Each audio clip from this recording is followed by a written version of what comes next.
Hello दोस्तों, आज की इस वीडियो में हम लोग हैदराबाद सेंट्रल यूनिवर्सिटी के एमएससी एंट्रेंस मैथमेटिक्स के पेपर एनालिसिस करने वाले हैं। पेपर होगा 2020 और 2019 का। इस वीडियो में हम लोग एग्ज़ाम पैटर्न क्या रहा था, मतलब पार्ट ए और पार्ट बी में कितने मार्क्स के क्वेश्चन पूछे गए थे, नेगेटिव मार्किंग क्या रही थी, तो एग्ज़ाम पैटर्न को भी हम समझेंगे। ठीक है, और टॉपिक वाइज किस टॉपिक के कितने नंबर के क्वेश्चन आए थे, किसका कितना वेटेज था, वो भी अपन पूरा डेप्थ में एनालिसिस करने वाले हैं। और सब्जेक्ट वाइज भी एनालिसिस करेंगे कि मतलब कहने का मतलब ये है कि रियल एनालिसिस अगर मैं लेता हूँ तो उसमें सीक्वेंस सीरीज रहता है, इंटीग्रल के मतलब क्या कहते हैं, वन वेरिएबल रहता है, टू वेरिएबल रहता है, तो उनमें भी किन किन टॉपिक्स के क्वेश्चन पूछे गए हैं तो वो सब अपन जानेंगे। ठीक है, तो इस वीडियो के बाद आपको ये समझ में आ जाएगा कि हमें किन टॉपिक्स पे फोकस करने की ज़रूरत है। ठीक है, या कौन से कॉन्सेप्ट रिपीट हो रहे हैं, तो वो सब अपन इस वीडियो में देख लेंगे। और जो क्वेश्चन पेपर की पीडीएफ लिंक है 2010 से लेकर 2020 की, उनकी जो गूगल ड्राइव की लिंक है मैंने नीचे दे दी है, तो आप वहाँ जाके उनको डाउनलोड ज़रूर कर लेना। ठीक है, और इससे प्रीवियस वीडियो में हम लोग S C M S C entrance के सॉल्यूशन को डिस्कस कर चुके हैं, रियल एनालिसिस के पार्ट ए और पार्ट बी के, है ना। और D U M S C entrance और B H U M S C entrance के भी काफ़ी सारे टॉपिक्स के हमने सॉल्यूशन कवर कर लिए हैं। तो सभी वीडियोज़ का जो प्लेलिस्ट वाइज लिंक है आपको नीचे डिस्क्रिप्शन बॉक्स में मिल जाएगा। अगर ये वीडियो आपके लिए हेल्पफुल होता है तो वीडियो को लाइक ज़रूर करें। ठीक है, और हमें कमेंट करके ज़रूर बताएं ये वीडियो आपको कैसा लगा। तो देखो 2019 के पेपर में आप जानते हो, वैसे भी सभी पेपर में अभी तक 50 क्वेश्चन रहते हैं। ठीक है, 25 पार्ट ए में आएंगे, 25 पार्ट बी में आने वाले होते हैं, और 100 मार्क्स का पेपर रहता है। ठीक है, बस मार्क्स डिस्ट्रीब्यूशन बदल देनी है, पार्ट ए में एक इतने का होगा, पार्ट बी में एक क्वेश्चन इतने मार्क्स का होगा। तो 2019 के पेपर की अगर मैं बात करूँ तो पार्ट ए में जो था एक क्वेश्चन 1 मार्क्स का था, और लेकिन नेगेटिव मार्किंग उन्होंने रखी थी 0.33 की। ठीक है, इसमें पार्ट बी में थोड़ा बोनस पॉइंट मिल गया था, 3 मार्क्स का एक क्वेश्चन, और भैया नेगेटिव मार्किंग भी नहीं थी, है ना। एमसीक्यू और एमएसक्यू क्वेश्चन आते हैं, दोनों ही रहते हैं, लेकिन जो मेजोरिटी की मैं बात करूं, जैसे अगर 25 क्वेश्चन होते हैं पार्ट बी में, तो मतलब आप अंदाजा लगा सकते हो कि 19 से लेकर 20 क्वेश्चन एमसीक्यू होते हैं, उनमें एक ही करेक्ट निकलता है ना। और अब आते हैं 2020 के पेपर की। इंटरेस्टिंग पेपर था, बैलेंस पेपर कहूँगा मैं, कि उन्होंने हर टॉपिक से क्वेश्चन बैलेंस रखा, ये नहीं कि कोई टॉपिक बहुत ज़्यादा कर दिया, ऐसा नहीं था, है ना। पार्ट ए की बात करें, पार्ट बी की बात करें, तो दोनों ही सेक्शन में जो क्वेश्चन थे 2-2 मार्क्स के, समान अधिकार वाली बात कर दी उन्होंने, ना तू छोटा ना मैं बड़ा, सब बराबर है। ठीक है, नेगेटिव मार्किंग अगर आप देखोगे तो 0.66 की थी। ठीक है, तो बराबर ही नेगेटिव मार्किंग थी पार्ट ए और पार्ट बी दोनों में। क्वेश्चन पार्ट बी में अगर बात करें तो एमसीक्यू भी मिल जाएगा, एमएसक्यू भी मिल जाएगा, एक से ज़्यादा करेक्ट हो सकते हैं। और ये वाला नया था कॉन्सेप्ट, मैच द फॉलोइंग। अब यार उसने एक ही क्वेश्चन में आपसे 3-3 क्वेश्चन पूछ लिए कि इसका इससे मैच करो, इससे मैच करो, डिफरेंशियबिलिटी कंटिन्यूटी चेक करने की। तो मैंने जब सॉल्यूशन डिस्कस करी थी रियल एनालिसिस की, तो मैंने कोशिश यही करी थी कि आपको मैं एक अप्रोच बता सकूं किस तरीके से अपन को ऑप्शन को देखना है। क्योंकि भाई अगर हो सकता है कि टाइम थोड़ा ज़्यादा लग जाए ऑब्जर्व करने में, लेकिन वो आपको ऑब्जर्वेशन अगले आपके 2 से 2.5 मिनट बचा देता है। ठीक है, तो ये 2000 पेपर के बारे 20 के पेपर के बारे में बात हो गई। अब अपन बात कर लेते हैं कि टॉपिक वाइज डिस्ट्रीब्यूशन की बात कर लेते हैं, किस टॉपिक से कितने क्वेश्चन आए थे। ठीक है, और कहाँ कहाँ अपन को फोकस करना चाहिए। तो ये रहा अपने 2019 के पेपर का एनालिसिस। रियल एनालिसिस से 17 क्वेश्चन आए हैं। ठीक है, 33 मार्क्स के। ग्रुप थ्योरी से 4 क्वेश्चन आए हैं। ठीक है, 12 मार्क्स के। नंबर थ्योरी से 4 क्वेश्चन आए हैं, 6 मार्क्स के। रिंग थ्योरी से 3 क्वेश्चन आए हैं, 9 मार्क्स के। ठीक है, 3 क्वेश्चन लेकिन 9 मार्क्स के, काफ़ी अच्छा वेटेज रहा है। लीनियर अलजेब्रा की बात करें, 6 क्वेश्चन 18 मार्क्स के, तो मतलब 6 क्वेश्चन और 18 मार्क्स काफ़ी मैटर करता है। ओडीई की बात करूं तो 3 क्वेश्चन और 9 मार्क्स के रहे हैं। प्रोबेबिलिटी, परम्यूटेशन, कॉम्बिनेशन, ठीक है, और 1-2 क्वेश्चन इसमें लॉजिकल रीजनिंग के मैंने इसमें ही डाल दिए थे। तो आप देखोगे कि 9 क्वेश्चन आए थे 9 मार्क्स के। ज्योमेट्री में से 4 क्वेश्चन आए थे 4 मार्क्स के। तो आपको अंदाजा लग गया होगा कि आपके स्कोरिंग टॉपिक हो क्या कह सकते हैं। देखो ग्रुप थ्योरी और क्या कहते हैं लीनियर अलजेब्रा, ये स्कोरिंग है। रीज़न ये है कि जब अभी अपन 2020 का भी एनालिसिस देखेंगे तो आपको ये समझ में आएगा कि उसमें पार्ट ए में भी क्वेश्चन आपको देखने को मिलेगा, और दोनों में, लीनियर और ग्रुप में।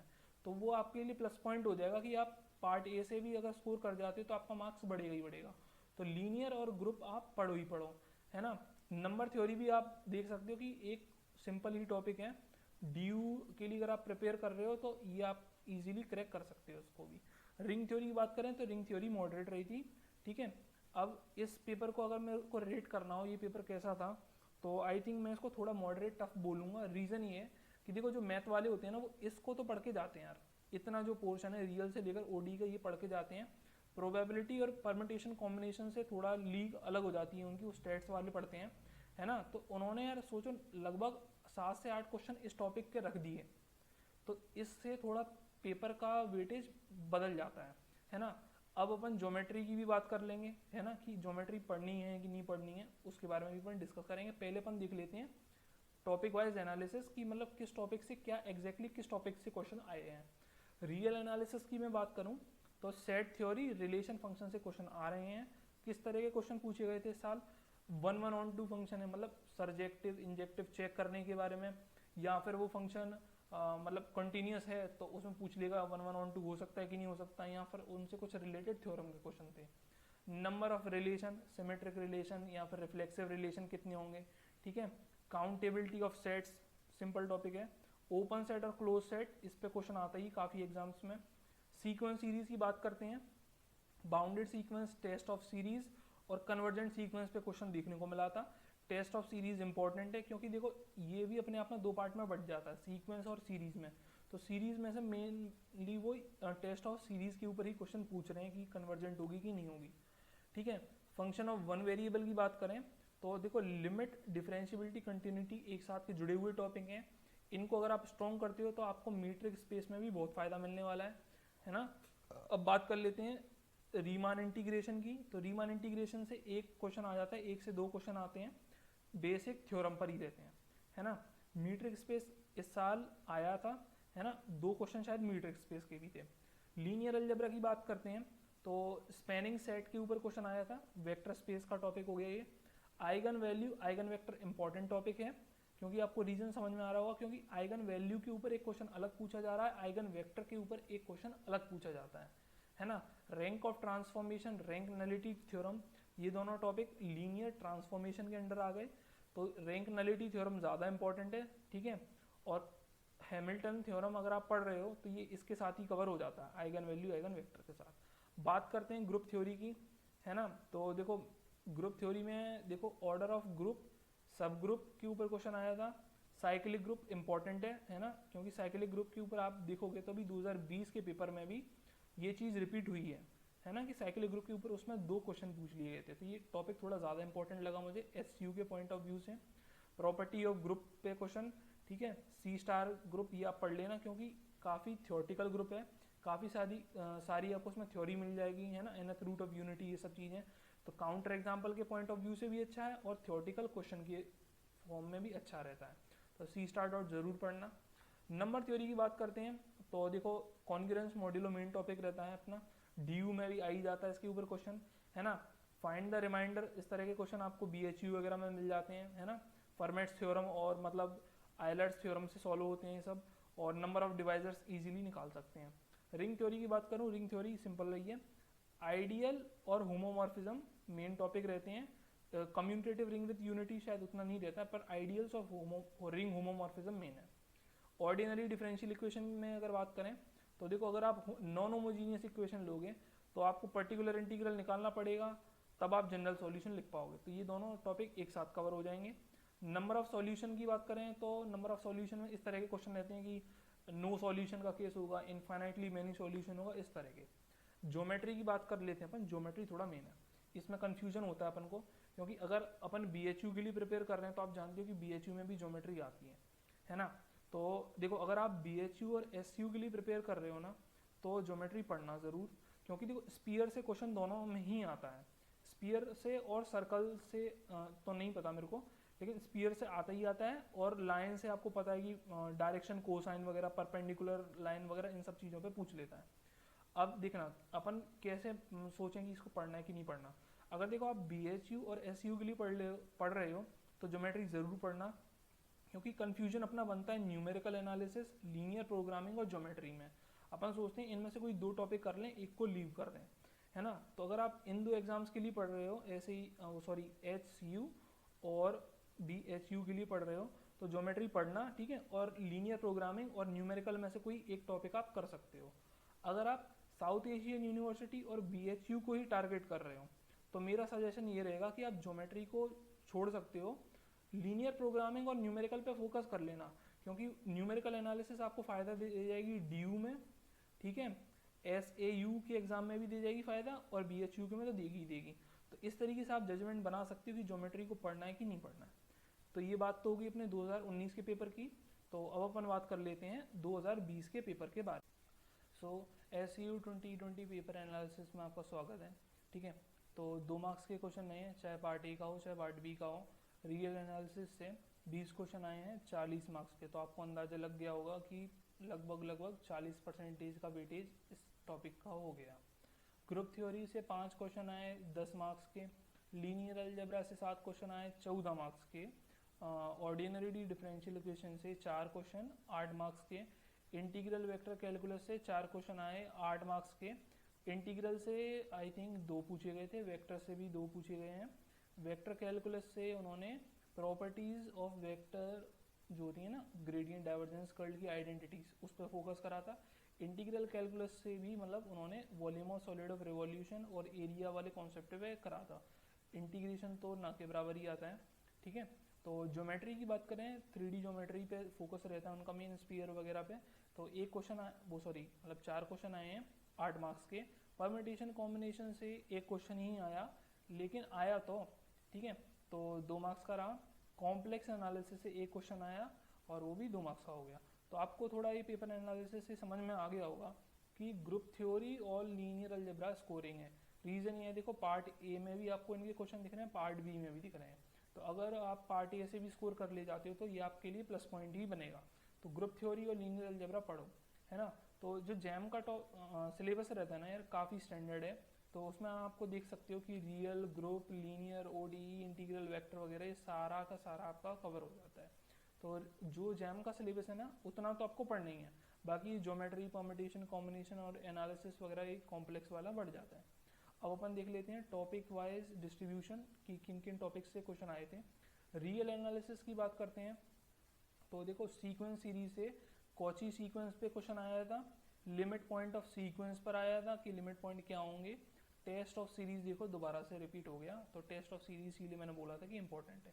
रिलेशन और फंक्शन की बात करते हैं तो काउंटिंग ऑफ फंक्शंस पे भी आ सकता है क्वेश्चन कि मतलब कितने 1 1 ऑन 2 फंक्शन होंगे, इस तरीके से ऐसी नंबर ऑफ रिलेशंस पर आ सकता है ना। तो अगर आपको याद हो, आई थिंक क्वेश्चन नंबर 49 था इस वाले पेपर में 2020 के में, अपन डिस्कस कर चुके हैं रियल एनालिसिस वाले सॉल्यूशन में। वन वेरिएबल की बात करते हैं तो लिमिट कंटिन्यूटी पर क्वेश्चन आया था, है ना। और मैक्सिमम मिनिमा पे क्वेश्चन अपन ने करा था, पार्ट बी का पहला ही क्वेश्चन था। अब बात करते हैं 2 वेरिएबल पे। तो आप देख रहे हो ना, जैम का ही सिलेबस है लगभग, तो उस पर आप फोकस जरूर करना। देखो 2 वेरिएबल से जैकोबियन मैट्रिक्स पे आया था कि जैकोबियन कितनी होगी, ये सब होमोजीनियस फंक्शन चेक करने के लिए आया था। और पार्शियल डिफरेंशिएशन करना था अपन को, और इतने पॉइंट पे क्या वैल्यू आएगी ये देखने को आया था। अब मीट्रिक स्पेस की बात करें तो देखो मीट्रिक स्पेस और रीमान इंटीग्रेशन ये दोनों जुड़े हुए टॉपिक्स हैं, है ना। BHU में भी आपको देखने को मिल जाते हैं, इतने ज़्यादा नहीं आते हैं लेकिन क्वेश्चन आता ज़रूर है ना। तो मीट्रिक के भी 2 क्वेश्चन आ जाएंगे, थ्योरम बेस्ड दिए हैं, सिंपल रहते हैं, आप कर सकते हो। रीमान की भी बेसिक प्रॉपर्टी पे ही पूछ लेता है, फंक्शन रीमान इंटीग्रेबल होगा या उससे रिलेटेड कुछ फंक्शन उसकी प्रॉपर्टी पूछ लेगा। अब बात करते हैं अपन लोग ग्रुप थ्योरी की। तो देखो जैसे मैंने अभी 2019 के पेपर में आपको बताया कि साइक्लिक ग्रुप इंपॉर्टेंट है, साइक्लिक ग्रुप के क्वेश्चंस रिपीट हो रहे हैं। तो देखो साइक्लिक ग्रुप दोबारा आ गया, तो साइक्लिक ग्रुप आप ज़रूर पढ़ लेना। और साइक्लिक ग्रुप पढ़ोगे तो ZN ग्रुप, इंटीजर मॉड्यूलो वाला ग्रुप भी ऑटोमेटिकली कवर हो ही जाएगा। काउंटिंग ऑफ होमोमॉर्फिज्म पे क्वेश्चन आ रहा है, मतलब काउंटिंग ऑफ होमोमॉर्फिज्म वही ZN टू ZM वाले ग्रुप पर आ जाती है ना। और वैसे भी फंडामेंटल थ्योरम पढ़ोगे तो ये कवर हो जाएगा। नॉर्मल सब ग्रुप से क्वेश्चन आया, ठीक है, DU 2020 के पेपर में भी आया था। तो आप देख सकते हो कि कितने टॉपिक्स मिल जाते हैं। आइसोमॉर्फिज्म पढ़ लेना, काफ़ी इंपॉर्टेंट टॉपिक रहता है। तो मेरा सजेशन ये रहेगा कि साइक्लिक ग्रुप और आइसोमॉर्फिज्म पे ज़्यादा फोकस करना, उनसे आपकी काफ़ी चीज़ें क्लियर हो जाएंगी। लीनियर अलजेब्रा की बात करते हैं तो देखो इनर प्रोडक्ट्स पे से ऑर्थोनॉर्मल बेसिस निकालने के लिए क्वेश्चन पूछा गया था। सिस्टम ऑफ इक्वेशन से तो देखो क्वेश्चन हर जगह आपको मिल जाएगा, कंसिस्टेंट होगी, इनकंसिस्टेंट होगी, ये सब। डिटर्मिनेंट से भी क्वेश्चन डायरेक्टली इनडायरेक्टली पूछ लिया जाता है। आइगन वैल्यू, आइगन वेक्टर देखो दोबारा से रिपीट हो गया, है ना, 2019 के पेपर में भी आया था। तो देखो आइगन वैल्यू के ऊपर अलग क्वेश्चन रहता है, आइगन वेक्टर के ऊपर अलग रहता है ना। ट्रेस ऑफ मैट्रिक्स भी इन्हीं से कहीं ना कहीं जुड़ा है, आपको आइगन वैल्यू पता होती है तो ट्रेस भी आप निकाल सकते हो। टाइप्स ऑफ मैट्रिक्स, हाँ ये बहुत इंपॉर्टेंट है कि आइडम्पोर्टेंट मैट्रिक्स कौन सी, इनवॉल्यूंटरी, इस टाइप की स्पेशल मैट्रिक्स की आप डेफिनेशन क्लियर करके ज़रूर जाना। अब ऑर्डिनरी डिफरेंशियल इक्वेशन की बात करते हैं, तो ऑर्थोगोनल ट्रेजेक्टरी काफ़ी इंपॉर्टेंट टॉपिक है, काफ़ी जगह आपको देखने को मिल जाएगा, BHU DU के एग्जामिनेशन में भी आती है। एग्जैक्ट इक्वेशन वो सब, इनिशियल वैल्यू प्रॉब्लम कि मतलब आपको इक्वेशन दे देगा और कुछ कंडीशन दे देगा कि x बराबर 0 पे y की वैल्यू ये, तो फिर फाइनल सॉल्यूशन क्या होगा। नंबर ऑफ जीरो ये भी आ जाता है, ये आई थिंक नेट के और गेट के एग्जाम में देखने को मिलता है, ठीक है। इंटीग्रल और वेक्टर कैलकुलस की बात करते हैं, तो देखो इंटीग्रल कैलकुलस से सॉलिड ऑफ रिवॉल्यूशन से क्वेश्चन आया था और एरिया ऑफ कर्व के लिए क्वेश्चन आया था। वेक्टर से बात करें तो वेक्टर आइडेंटिटी जो रहती है अपनी, ग्रेडियंट, डाइवर्जेंस, कर्ल वगैरह की, वो सब, ठीक है। परम्यूटेशन कॉम्बिनेशन से एक क्वेश्चन आया था, जनरली वो 12th लेवल की ही रहती है, ठीक है। ज्योमेट्री के बारे में अपन अभी 2019 के में डिस्कस कर चुके हैं कि अपन को सिलेक्ट कैसे करना है, कि करना भी चाहिए कि नहीं भी करना चाहिए, ठीक है। इसमें भी स्पीयर्स के ऊपर क्वेश्चन आया था, तो आप समझ गए होंगे अगर आप प्रिपेयर कर रहे हो तो स्पीयर पे फोकस ज़्यादा करें, ठीक है। Least distance of a point की, मतलब एक पॉइंट आपको दिया है स्पेस में और तो कर्व से उसका आपको लीस्ट डिस्टेंस निकालना है, इस तरह का।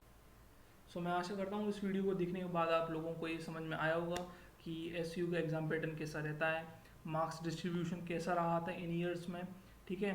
और ये भी समझ में आया होगा कि किन टॉपिक्स पे हमें फोकस करने की ज़्यादा ज़रूरत है, ठीक है, किसको हमें कितना लिमिटेड पढ़ना है, ये भी मैंने कोशिश करी। और ज्योमेट्री का जो प्रॉब्लम रहता है बच्चों के साथ कि वो हमें पढ़ना चाहिए नहीं पढ़ना चाहिए, तो वो भी मैंने उसका एक सॉल्यूशन देने की कोशिश करी है। So thank you for watching this video.